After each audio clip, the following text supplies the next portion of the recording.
Schauen wir uns nun das nächste Register an, das Register Aufwände. Hier kannst du deine betrieblichen Aufwände für die jeweiligen Planungsjahre berücksichtigen. Die gängigsten Aufwände, wie beispielsweise Aufwände für Räumlichkeiten, Kfz-Aufwände, Aufwände für Steuer- und Rechtsberatung, sind bereits voreingestellt.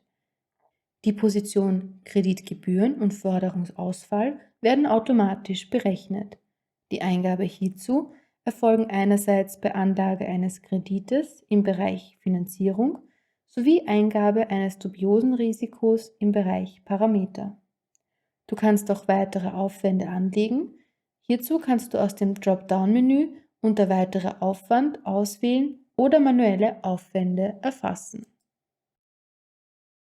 Im Ergebnisbereich der Einnahmen-Ausgabenrechnung findest du deine Aufwände in der Ergebnisübersicht unter dem Betriebsergebnis aufgelistet. Im nächsten Video schauen wir uns das Register Finanzierung an.